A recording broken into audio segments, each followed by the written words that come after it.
রাসূল সাল্লাল্লাহু আলাইহি ওয়াসাল্লাম খ্রিস্টানের সাথে বসতে পারে, ইহুদির সাথে বসে সনদ তৈরি করতে পারে, মদিনার সনদ।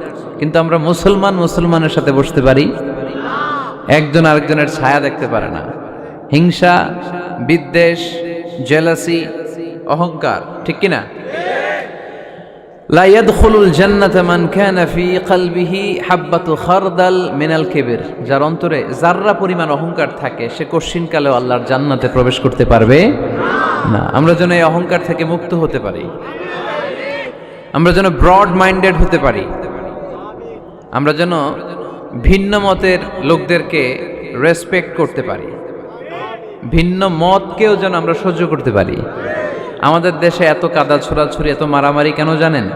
আমরা ভিন্ন মতকে দমন করতে চাই, ভিন্ন মতকে আমরা স্পেস দিতে চাই না, ফলেই এত ঠেলাঠেলি। এজন্য মতামত বিভিন্ন থাকবে। This is the beauty of Islam, unity in diversity, unity in diversity. ঐক্য হবে, বৈচিত্র্যের মাঝে আমাদেরকে ঐক্য খুঁজতে হবে। এক একজন এক এক চেহারা। এই তুমি কালা হইলা কেন, তুমি খাটো হইলা কেন, তুমি লম্বু কেন, এরকম বললে চলবে? এই মেয়ে তুমি বিএনপি করো কেন, তুমি জামাত ইসলাম করো কেন, সব আমলিগ হয়ে যাও, বলা যাবে? তুমি এই পীর সাহেবের মুরিদ কেন, আমি যে পীর সাহেবের মুরিদ হইছি ওইখানে আসো না কেন, বলা যাবে না। Unity in diversity. রাসূল সাল্লাল্লাহু আলাইহি ওয়াসাল্লাম ইহুদিদেরকে স্পেস দিয়েছেন, খ্রিস্টানদেরকে স্পেস দিয়েছেন। মনে রাখতে হবে, ঐক্য প্রক্রিয়ার নাম হচ্ছে, এটা এমন একটা প্রক্রিয়া যেখানে সবাই একই চিন্তা চেতনা পোষণ করবে এমনটা নয়, বরং এক একজনের এক এক চিন্তা, কিন্তু মৌলিক বিষয়ে সবাই এক। ইউনিটি ইন ডাইভার্সিটি, বৈচিত্র্যের মাঝে আমাদেরকে ঐক্য খুঁজতে হবে। প্রিয় ভাইরা, কথা বুঝতে পেরেছেন? আপনারা কি জানেন যে আমরা ইবাদত করি মসজিদে, খ্রিস্টানরা ইবাদত করে কোথায়? গির্জায়, তাই না? গির্জাকে ইংরেজিতে কি বলে জানেন? চার্চ বলে। তো ইউরোপে এবং আমেরিকাতে যে গির্জাগুলো আছে, এই গির্জাগুলো তারা বিক্রি করতে শুরু করে দিয়েছে। এর কারণ, খ্রিস্টানরা তাদের গির্জাগুলোতে ইবাদত করতে যায় না। আমরা তো নামাজ 3 ওয়াক্ত পড়ি, 2 ওয়াক্ত বা 5 ওয়াক্ত, 7 দিনে তো একবার হাজিরা দিতে যাই, ঠিক কিনা? তো ওদের এমন দশা আছে, ওদের গির্জাগুলোতে 1 মাসও যায় না, 6 মাসও একবার যায় না। তো এই গির্জা রাইখা লাভ আছে? লাভ নাই। এই গির্জা ওরা বিক্রি করতে শুরু করেছে, আর ওখানকার মুসলিম কমিউনিটির নেতারা এই সুযোগে এই গির্জাগুলো কম দামে কিনে এটারে মসজিদ বানাইতে শুরু করছে। ইউরোপ আমেরিকাতে আলহামদুলিল্লাহ, আপনারা শুনে খুশি হবেন, ওরা ইসলামিক সেন্টার বলে এগুলোকে। কি বলে? Islamic centre.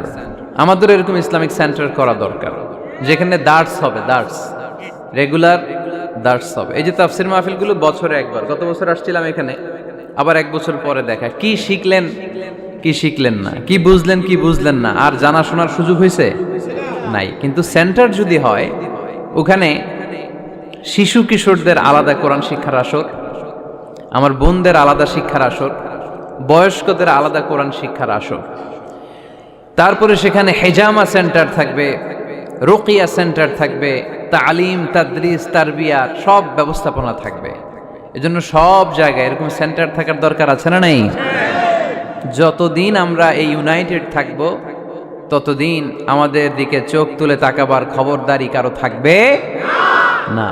আর ইউনিটি যখন ব্রেকডাউন করবে, আমরা শততা বিভক্ত, একজন আরেকজনের গালি দিবে, একজন আরেকজনের কাফের বলবে, তখনই সমাজের সব শান্তি সুখ এগুলো বিনষ্ট হতে চলবে। জোরে বলেন ঠিক কিনা? মুসলিম উম্মার মধ্যে এখন এই সমস্যা, ইউনিটি নাই। We don't have any central leadership, আমাদের কেন্দ্রীয় নেতৃত্ব নাই। এই যে ফিলিস্তিনে যে মারে আমাদেরকে পাখির মতো গুলি করে, মিয়ানমারের রাখাইন রাজ্য থেকে 10 লক্ষ মুসলমান তাড়ায় দিল টেকনাফে, এখন তারা পাহাড়ি এলাকায় আশ্রয় নিয়েছে। সিরিয়াতে মার খেয়ে গোটা বিশ্বে এরা ছড়িয়ে আছে। এই যে মুসলমানরা গোটা বিশ্বে মার খায়, আমাদের পক্ষে কথা বলার মতো আমাদের কোনো কেন্দ্রীয় লিডার আছে? সেন্ট্রাল লিডারশিপ নাই। আল খিলাফা আল ইসলামিয়া, ইসলামিক ক্যালিফেট, এটা নাই। এই সেন্ট্রাল লিডারশিপ না থাকার কারণে গোটা বিশ্বে আমরা আজ নির্যাতিত, নিষ্পেষিত, আমাদের কোনো মা বাপ নাই। জোরে কোন ঠিক কিনা? এদিকে লাথি মারলে ওইদিকে যাই, ওদিকে লাথি মারলে এদিকে আসি। আমাদের পক্ষ নিয়ে, আমাদের স্বার্থ নিয়ে যে কথা বলবে, জাতিসংঘে হুঙ্কার তুলবে, ওআইসি থেকে ঘোষণা আসবে, ওরকম একটা নেতাও আমাদের নাই। জোরে বলেন ঠিক কিনা? ওমরে ফারুকের মতো যদি একটা নেতা থাকতো, তাহলে গোটা বিশ্বে মুসলমানরা এক আমব্রেলার নিচে, এক ছাতার নিচে চলে আসতো, তাই না? এমন সাহাবী ছিলেন বিষ্ণু ঈসা ইসলাম তার ব্যাপারে বলেছেন, আসাদ্দুহুম ফি আমরিল্লাহি উমর। আল্লাহর জমিনে আল্লাহর দ্বীন বাস্তবায়নের জন্য সবচেয়ে কঠিন সাহাবী ছিল যিনি, তিনি হচ্ছেন উমর। মুনাফিকরা ওমরে ফারুককে দেখে ভয় পেত, খোদ শয়তান ইবলিস ওমরে ফারুককে দেখে ভয় পেত। আলহামদুলিল্লাহ পড়বেন না? বিষ্ণু ঈসা ইসলাম বলতেন, ওমর তুমি যদি এই রাস্তা দিয়ে হাঁটো আর শয়তান তোমারে দেখে, তাহলে শয়তান এই রাস্তা রেখে দিয়ে অন্য রাস্তা দিয়ে হাঁটে। লা নবিয়্যা বা'দি ওয়ালা রাসূলা। আল্লাহ রাসূল বললেন, আমার পরে কোনো নবীও নাই, রাসূলও নাই, তবে আমার পরে কেউ যদি নবী হতো, ওমর নবী হয়ে যেত। এরকম একজন ওমরের আমাদের দরকার। এরকম একজন ওমরের অপেক্ষায় আমরা। একজন হলেই চলবে। কয়জন লাগবে? যুগ জামানা পাল্টে দিতে চাই না অনেক জন, এক মানুষই আনতে পারে জাতির জাগরণ। এক মানুষই বিপদকালে বাঁচায় কাফেলায়, ক্ষুদ্র ডিঙ্গি বাঁচায় জাহাজ অসীম দরিয়ায়। কয়জন ওমর দরকার? আমরা সেই ওমরের জন্য অপেক্ষা করছি, যার নেতৃত্বে, যেই আল ইমাম আল মাহদি, যার নেতৃত্বে গোটা বিশ্বে শান্তি, সভ্যতা, ভদ্রতা আবার প্রতিষ্ঠিত হবে। এক ছাতার নিচে মুসলমানেরা থাকবে, কেউ কারো ব্যাপারে হৃদয়ে কোনো বিদ্বেষ রাখবে, ঘৃণা রাখবে, কেউ কাউকে গালি দিবে না। এই সুসম্পর্ক, এই ঐক্যের জন্যই ইসলাম। একসাথে উদখুলু ফিস সিলমি কাফা, পরিপূর্ণভাবে সবাই মিলে ইসলামের রশিকে আঁকড়ে ধরো, তাহলেই বরকত দিবে কে? ওমরে ফারুক বলতেন, নাহনু কওমুন আ'আজ্জানাল্লাহু বিল ইসলাম। আমরা তো এমন জাতি যে জাতিকে আল্লাহ তাআলা ইসলাম দিয়ে সম্মানিত করেছে। আমাদের সম্মান ইসলামে, এখন ইসলাম রেখে দিয়ে অন্য জায়গায় সম্মান খুঁজি, এজন্যই লাথি খাই, এজন্যই অপমানিত, এজন্যই নেতৃত্ব শূন্য। জোরে বলেন ঠিক কিনা?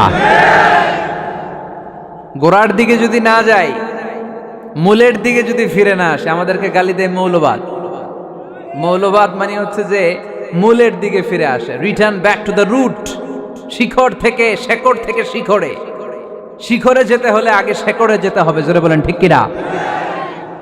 এজন্য ঐক্যের কোনো বিকল্প নাই। আমি আমার আলোচনার শুরুতেই এই মেসেজটা আপনাদের কাছে ড্রপ করতে চাই যে আসুন আমরা কাদা ছোড়াছুড়ি ছেড়ে দেই, হিংসা বিদ্বেষ ভুলে যাই, হৃদয়টারে সবার জন্য উজাড় করে দেই। মুমিনদের হৃদয়ে থাকবে সবার জন্য ভালোবাসা। কি থাকবে?